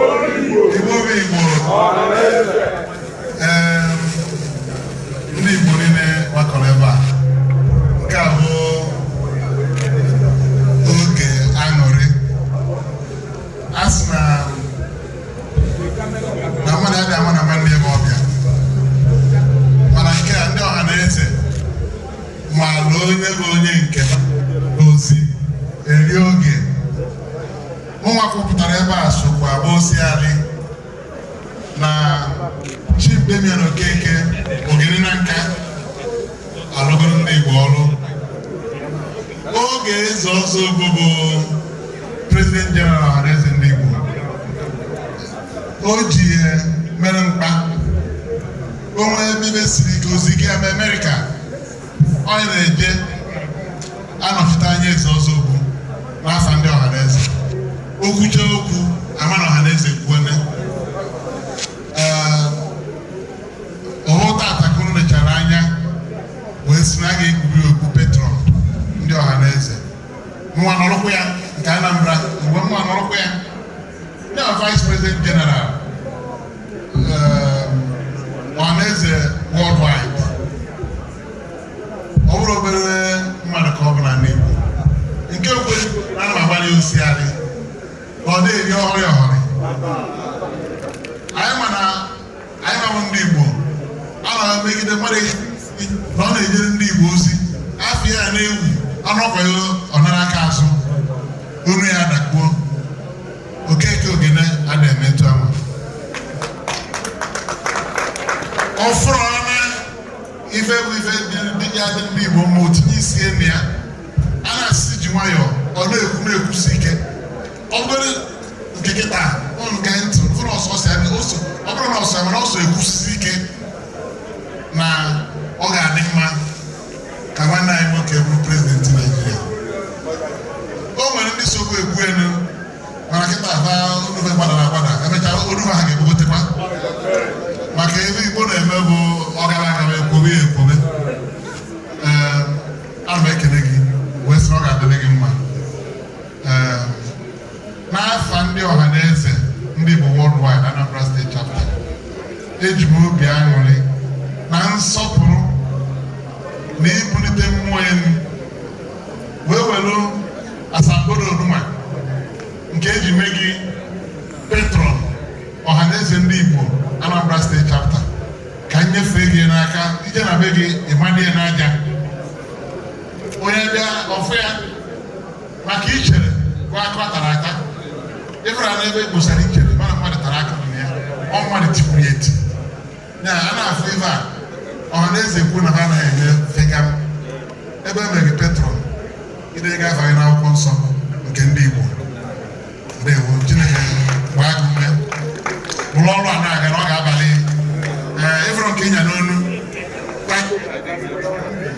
Anambra steeti nyekwa gị Grand Commander ya na nke kọtụmaga nke dị ha oge ọrụte ndị Igbo Ohaneze arụ ọrụ kere egwu enwere nke ndị Britain ndị colonial master nyekwa ha maka ịhụ nwa afọ Igbo ọ ga-abalị Ohaneze daalụ nri nne unu Emeka daalụ. Thank you. Yeah, by Kanemon, Makapogadros, Cambe, Macau, they do high mass, but I'm a Romas. Maybe don't know how much you are a true son of Ibulands. Because history, Emrokin, Jeff Kebezu, because it's in 2003, Kamana Peter, and Chepas, and the US. Ohaneze Ndi Igbo Apogebo Bati 2003, 2002, Makojuku were presidential candidates. And it was not easy for us to deliver the letter because the federal government there with a presidential jet, they all want to have more opportunity. They were killed us there. But we fought hard and eventually the following day I presented the address. And that is the beginning of everything. Ohaneze always alive with Ndi Igbo. That's also with his wisdom. Knows that a great Africa for a fallback or one and out of going to attach it, I fall back to Africa. Now, what is going on is beyond Ndi Igbo. In Zobu Kaijaga, like Arsenal, God has come to Google Nigeria through an Igbo. So when you think we are silent, we are not. We are only with our group of Pandev and the Middle Belt. I went to Igbo affair. Okay, drawback. But at the time of action, Ndi Igbo can't perform, carrying the I tell you, I'm a one, we are going with it. There's no way, obedient child takes everything, Papiam. We are obedient. Yeah. Coming to leadership.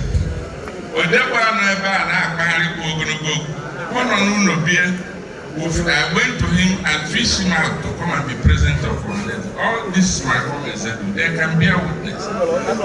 In leadership, you don't want people who come to say, I want to contest. But when you see a man who can do well, a good successor, you go and look for him. Even at the time, he wanted to disappoint us, but we continue to patch. In fact, we funded his being elected to make sure that he is there. So, and you can see the outcome of it. Things are moving. So, let's not go back for National Publicity Secretary. I have served Ohaneze for nearly 28 years. I'm the longest serving executive member of Ohaneze, and I have been consistent, I can say. Jirego, where I'm if I never was carrying a journey, I train people. I'm the second president of ASAT, and now the chairman board of trustees, Association of Time. We groom people to take over from us. Anybody who wants to sit in one office and say it must be me, okay, that may expire or drop, and the drop may expire in one given hour. So never you stay to expire in any office without moving. Move and bring the younger ones for them to take over from you. For your leadership, Hamadika, you are doing that very well. And you always recognize those in a high job. And you have not held executive power. So all I got to pay them back. But because I have never been governor, you could have made the power of executive and non-executive. So I'm a good friend of mine here, okay. There's no way you can run away from here. When you were here,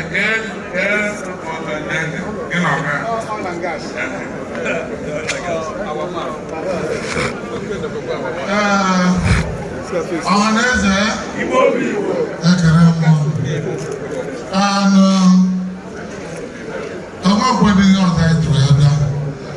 and all these years, okay,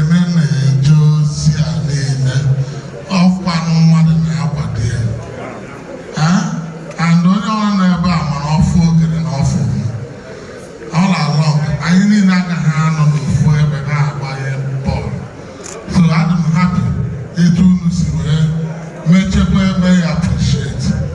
So anụkọ m ihe niile ekwuru ebe a andụ ebe a ga-ekekwa nke a dị anyị mkpa karịa ihe niile anyị na-eme maka na ataka afọ enough. Chineke si ọ bụgo so ebe a nọ kịta ngwa na afọ juru steeti duga anyị nọ kịta na ana Naijiria anyị afọ juru maka ka ka ihe ka echere ebe a na-ekpokwu petro isi onye Igbo adọrọ na ndụ na-azụ ọchịchị Naijiria. Emekwa atọ otu onye hapụ na line nọ na TV nwanne anyị nwoke na ọ na-etitiri abụọ ndị ọzọ nọcha anya ọ gịnị ka a na-ekwu ọtụtụ Ohaneze ibe anyị na-ede buru ibu enweghị ihe ọzọ ya eme anyị etie 20,000 ekwadowe ibe anyị ka na-eje ekele enwe unu.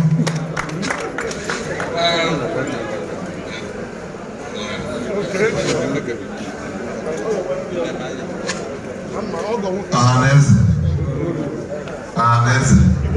Igbo Igbo amasịkwana ife anyị ga-ekwu na-ekwuchebe okwu niile mana ama na ogene na-azụpụta ndị mmadụ which I so na part of it. So ejikwa m 20,000 na support ife ya na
Ohaneze Ndi Igbo.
ka ọma mbem.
Legal leader, legal advisor, Omatale, Emmanuel Awogo, organizing secretary.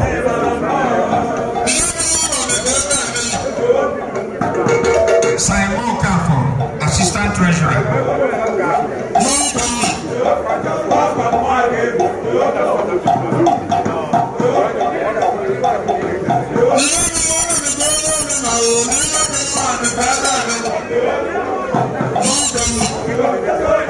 Engineer Innocent Omebu, assistant financial secretary.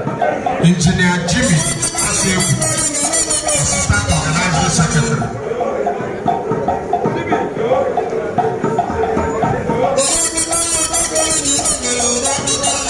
Lady Rose Ekwenibe,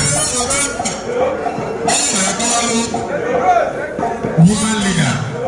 Lady Rose Ekwenibe. Dr. Gap Okolo, Deputy State President. Dr. Gap Okolo. Jap, sorry. Jap. Iṣẹ́ Demian Afamoke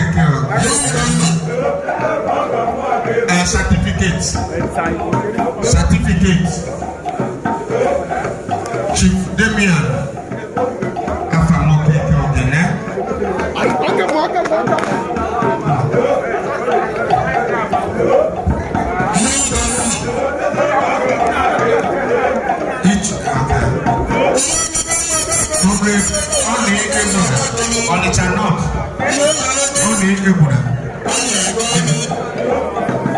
Onye ka afia, kedụ afia?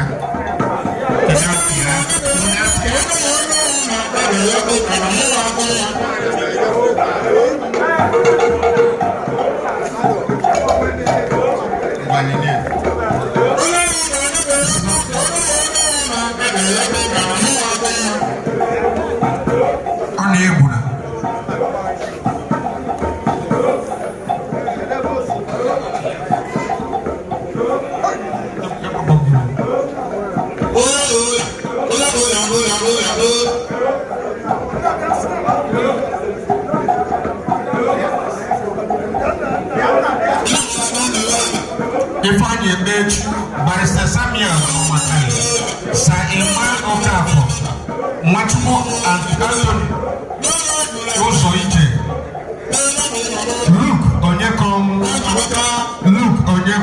Admin Sec, Deacon Godwin Ewuchukwu, Oyi, Chioma Nnegbo,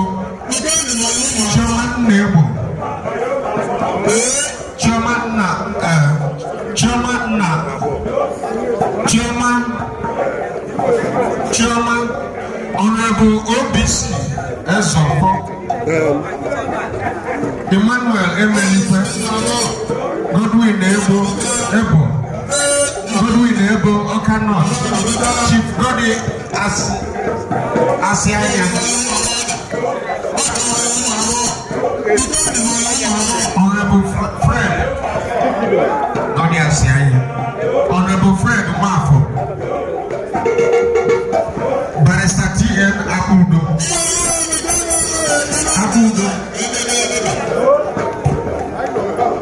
Ifeanyi Demian, Atuigwe Ifeanyi Demian, Chief Ellis Oyogo,